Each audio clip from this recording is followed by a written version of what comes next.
On the other side of the world, there is a country called Happy Land, where the trees are 100 feet tall, and where the sun shines hotter than here. And, as you might very well expect, everybody who lives in Happy Land is as happy as the day is long. Wherever you go, you see smiling faces all around. It's such a happy place that even the flowers seem to smile in Happy Land. And as well as all the people being happy, all the animals in Happy Land are happy as well. If you've never seen a mouse smile, or a cat, or a dog, or even a worm, you go to Happy Land. Now, this story is about somebody who lives there, and who happens to be called Mr. Happy. Mr. Happy is fat, and round, and happy. He lives in a small cottage beside a lake at the foot of a mountain and close to a wood. One day, while Mr. Happy was out walking through the tall trees in those woods near his home, he came across something which was really rather extraordinary. There, in the trunk of one of the very tall trees, was a door. Not a very large door, but nevertheless, a door. A small, narrow, yellow door. I wonder who lives here, thought Mr. Happy to himself. And he turned the handle of that small, narrow, yellow door. The door wasn't locked, and it swung open quite easily. Mr. Happy squeezed his rather large body through the rather thin doorway.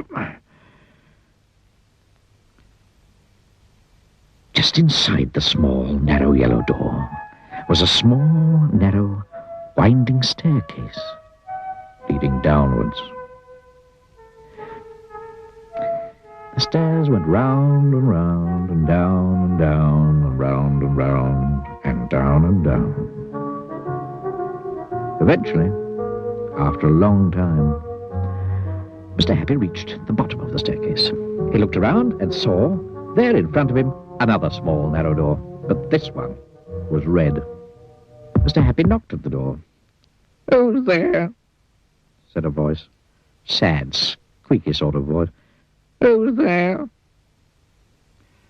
Mr. Happy pushed open the red door slowly. And who do you think he saw? There, sitting on a stool, was somebody who looked exactly like Mr. Happy, except that he didn't look happy at all. In fact, he looked downright miserable. "Hello, Mr. Happy." "I'm Mr. Happy." "Oh, how are you indeed?" sniffed the person who looked like Mr. Happy but wasn't.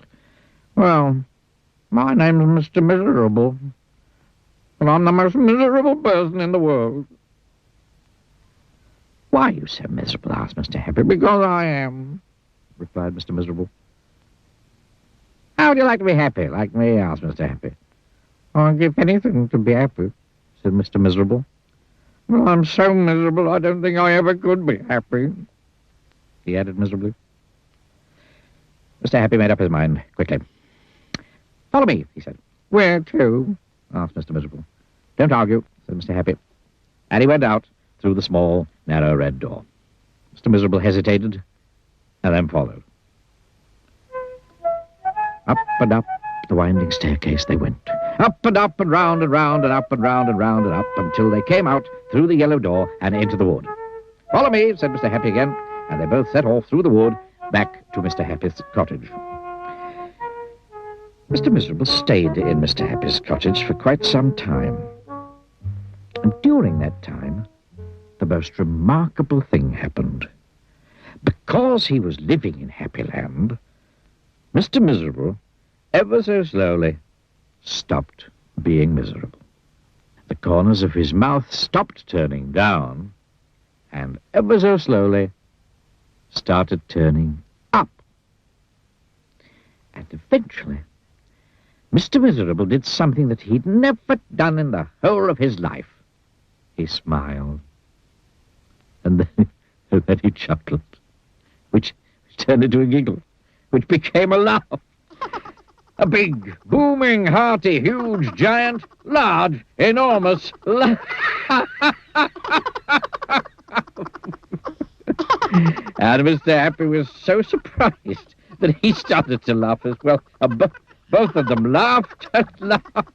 They laughed. They laughed until their sides hurt and their eyes watered.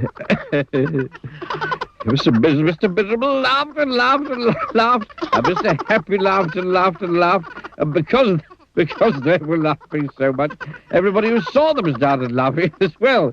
Even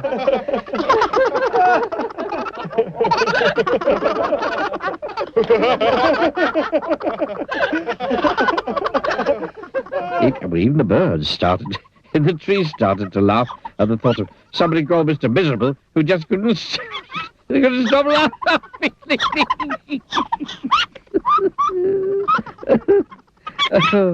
That really is the end of the story. Except to say that if ever you feel as miserable as Mr. Miserable, well, you know exactly what to do, don't you? Just turn the corners of your mouth up. Go on. Try it.